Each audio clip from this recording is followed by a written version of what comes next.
They call me mellow yellow. They call me mellow yellow.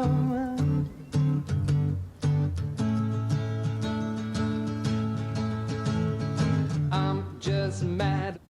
Peaceful protests about the Amazon are doing nothing, by Mirna Wabi-Sabi. Soaking rotten meat in red acid and selling it to low-income people is violence. Avoiding international fines and selling the worst product to the local population is violence. Raising the price of public transport while stealing the money meant for infrastructure is violence. Making noise, stopping traffic, and disrupting business as usual is resistance to violence. Yesterday there was a protest in one of the wealthiest parts of Rio, Ipanema, that after 3 hours looked like this. Shows a photograph of a very clean street with one overflowing trash can. This trash can is peace. Thousands of people passed through here peacefully and quickly to see famous people, some of which were Bolsonaro supporters, sing and pose for cameras. There were downloadable banners made by designers you could print and bring with you. There were drones and beautiful photo ops as if brands were directing an ad. It ended in a godly hour, so not to disturb the wealthy residents of the limited stretch of road from Ipanema to Leblon. Resistance is being delivered prepackaged, sponsored, and sanitized for Rio's most expensive square meter. Many people I've talked to claim that disruptive and violent protests distract from the real message. But isn't it the peace that distracts from the violence we are trying to resist? Do we need to say please and avoid stepping on people's toes to be heard? We are not being heard. We are being manipulated, coerced, and silenced. Even the protests we love to call peaceful were disruptive and made a lot of people uncomfortable. Rosa Parks may have peacefully sat on a bus, but her protest was not peaceful.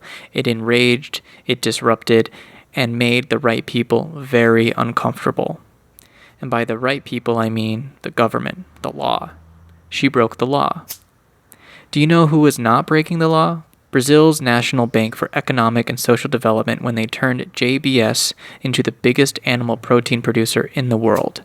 JBS, on the other hand, has involvement in corruption, enslavement, and they buy cattle from regions illegally deforested. Are we supposed to have respect for the law while the law protects institutions that are not responsible for destroying the planet? It's some irony to call this industry a symbol of development for our country. And it's some irony for European governments to criticize our government for following European development standards.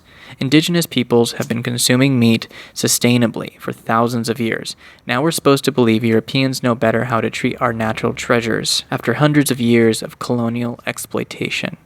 Quote, the EU is Brazil's second biggest trade partner and their biggest foreign investor. Brazil is the single biggest exporter of agricultural products to the EU worldwide. End quote. European Commission. We export food to Europe and we import from them the machinery necessary to industrialize and maximize this production. The highest quality product is sent abroad, and what's left for us to eat isn't good enough or even legal to sell there. On top of that, many of those export food companies are themselves attached and codependent with international companies. JBS, for example, is technically a Brazilian company, but it is the biggest holder of Pilgrim's Pride Corporation, a poultry company from the United States of America. What does it mean exactly to be a Brazilian company? First of all, it means you need to be based in Sao Paulo. Just kidding. Well, it must have something to do with being Brazilian and being based in Brazil. But things get complicated. The Batista family, which owns JBS, also has holdings in media, electricity, and even flip-flops. I can guarantee most Brazilians have at some point had access to food, electricity, TV, and Havaianas.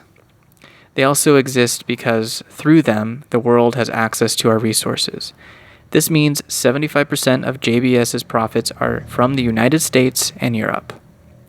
How do we protest against the wrongdoing of those who provide some of our necessities and against those who lie, promising us development?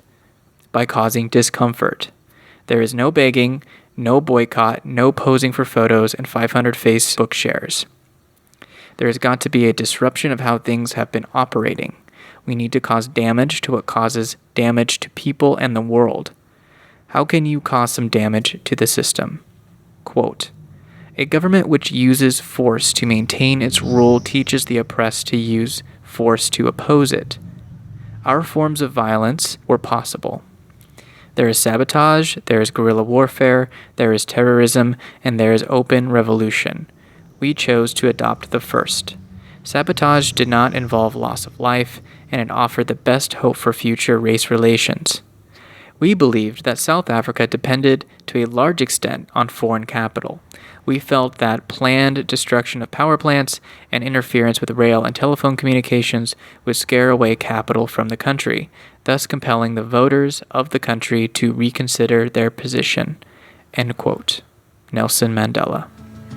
Electrical banana, it's gonna be sudden craze.